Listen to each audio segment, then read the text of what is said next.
Hello students. आज मैं वर्ग 9 के लिए हिंदी व्याकरण लेकर आया हूँ। मैं इस वीडियो के माध्यम से विशेषकर वर्ग 9 के लिए उपसर्ग के बारे में पढ़ाऊँगा और अंत में अभ्यास के लिए कुछ अभ्यास प्रश्न भी दूंगा, जिसे आप लोग अपने कॉपी में करेंगे। तो चलिए हम लोग शुरू करें। उपसर्ग उपसर्ग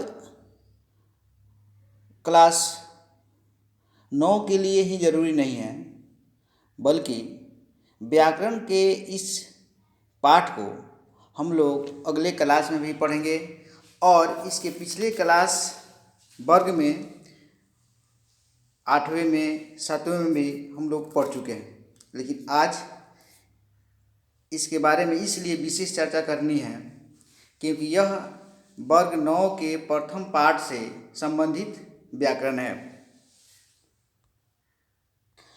सबसे पहले मैं उपसर्ग के बारे में बता दूं।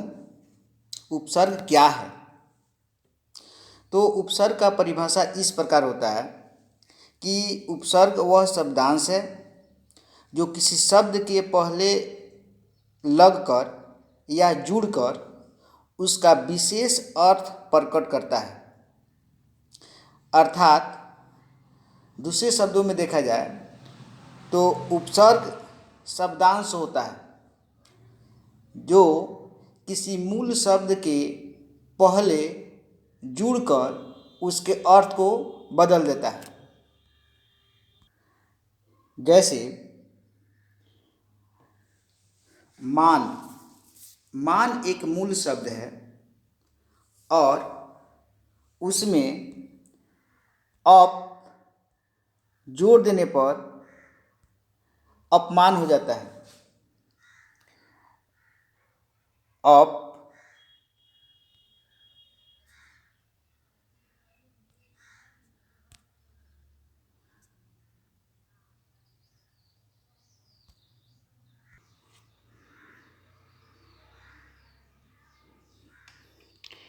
अपमान अपमान अपमान में मान मूल शब्द है और इस मूल शब्द में अप एक शब्दांश है जो आकर जुड़कर इसके पूरे अर्थ को बदल दे रहा है। अतः अप उपसर्ग है और मान मूल शब्द है।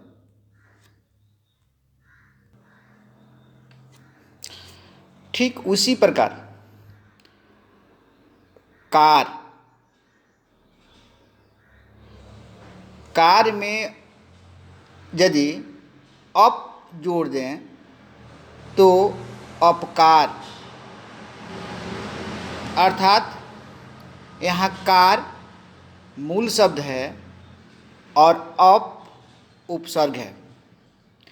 समझने की बात यह है कि उपसर्ग जब भी जुड़ता है वह किसी मूल शब्द के पहले जुड़ता है। मूल शब्द का अपना भी कुछ न कुछ अर्थ होना चाहिए। अर्थहीन शब्द में उपसर्ग नहीं जुड़ता है, अर्थपूर्ण शब्द में ही उपसर्ग जुड़ता है और उसके अर्थ को बदल देता है। इस प्रकार उपसर्ग शब्दांश होता है जो किसी मूल शब्द के पहले जुड़कर उसके अर्थ को बदल देता है। इस प्रकार उपसर्ग बहुत होता है। जैसे अति, अति उपसर्ग है, जिसे रिक्त में अगर अति जोड़ दें तो अतिरिक्त, रंजित में अति जोड़ते हैं तो अतिरंजित। इस प्रकार अभी भी उपसर्ग है। मान में अभी जोड़ेंगे अभिमान। सु उपसर्ग है, जैसे गम गम में सु जोड़ेंगे तो सुगम। अतः बच्चों, उपसर्ग तो अनगिनत है, लेकिन सबसे महत्वपूर्ण बात यह है कि हम किसी शब्द में लगे उपसर्ग को पहचान सकें, उसकी पहचान कर सकें, यही महत्वपूर्ण बात है। हर एक शब्द में उपसर्ग नहीं होता है, लेकिन उपसर्ग वाले शब्द में अगर उपसर्ग है तो हम उसको अवश्य पहचान लें या पहचानने की कोशिश करें। अब यहाँ उपसर्ग से संबंधित कुछ प्रश्न हैं, उसको हम कॉपी में हल करने की कोशिश करेंगे और यह बिल्कुल आसान है, इसे करने में कहीं भी कठिनाई नहीं है। पहला प्रश्न है कि उपसर्ग से आप क्या समझते हैं? तो मैं बताया कि उपसर्ग वह शब्दांश है जो किसी शब्द के मूल शब्द के शुरू में पहले जुड़कर उसके अर्थ को बदल देता है, ये उसका परिभाषा है। फिर इसमें दूसरा क्वेश्चन है, नीचे लिखे उपसर्गों से एक एक शब्द बनाएं। जैसे प्रति, तो प्रति से एक शब्द बनाना है, तो प्रति से प्रतिकार, प्रतिकार,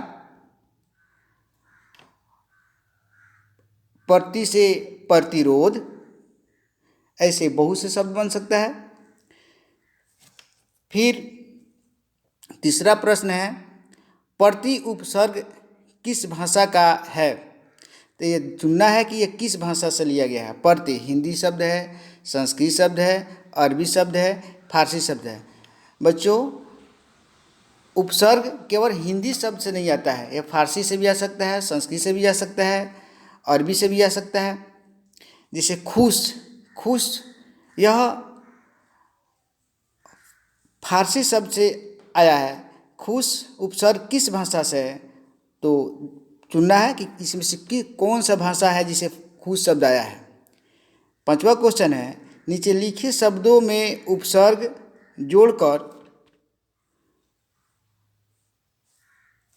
जोड़कर नए शब्द बनाएं। कार, कार मूल शब्द है, इसमें उपसर्ग जोड़ना है। जैसे प्रति जोड़ेंगे तो प्रतिकार, या अप जोड़ेंगे तो अपकार। इस तरह से हार मूल शब्द है, उसमें उपसर्ग जोड़ना है। जैसे प्रतिहार, ऐसे भी शब्द जोड़कर बना सकते हैं। अब छठा प्रश्न है, नीचे लिखे शब्दों से उपसर्ग को छांटें। जैसे भरपूर, पूर मूल शब्द है, उसमें भर उपसर्ग आया है, तब भरपूर में कौन सा उपसर्ग आया है? तब भरपूर, भरपूर लिखकर कॉमा देकर उसमें भर जो उपसर्ग है छांट लेंगे।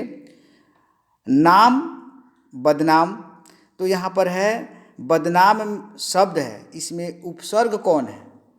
उपसर्ग क्या है? तो बदनाम में बद उपसर्ग है। इस तरह से उपसर्ग छांट लेंगे। सातवां क्वेश्चन है, परि उपसर्ग के प्रयोग से कौन सा शब्द निर्मित होगा? प्रत्येक, परिवेश, ऊपरी, इनमें से कोई नहीं। तो प्रत्येक में परि शब्द नहीं है, परि उपसर्ग नहीं है, क्योंकि प्रत्येक में प्रति उपसर्ग है, परि नहीं है। परिवेश, वेश में परि जुड़ा हुआ है, तो यहाँ सही आंसर परिवेश होगा। परिवेश में ही परि उपसर्ग जुड़ा है। अधखिला में कौन सा उपसर्ग है? तो खिला में अध उपसर्ग है, तो अधखिला में कौन सा उपसर्ग है? तो अध उपसर्ग है। यानी कि उपसर्ग क्या होता है? छोटा सा शब्दांश होता है जो किसी मूल शब्द में जुड़ता है। तो हमको तो केवल उपसर्ग की ही पहचान करना है कि कौन सा उपसर्ग किसी मूल शब्द में जुड़ा हुआ है। मुझे आशा है कि आप लोगों को उपसर्ग अच्छा से समझ में आ गया होगा, और यह जो प्रश्न अभ्यास मैं आपको दिया हूँ इसे आप ज़रूर करेंगे। फिर अगले वीडियो में मैं प्रत्यय के बारे में पढ़ाऊँगा। तब तक के लिए इसे अभ्यास के रूप में कीजिए। धन्यवाद।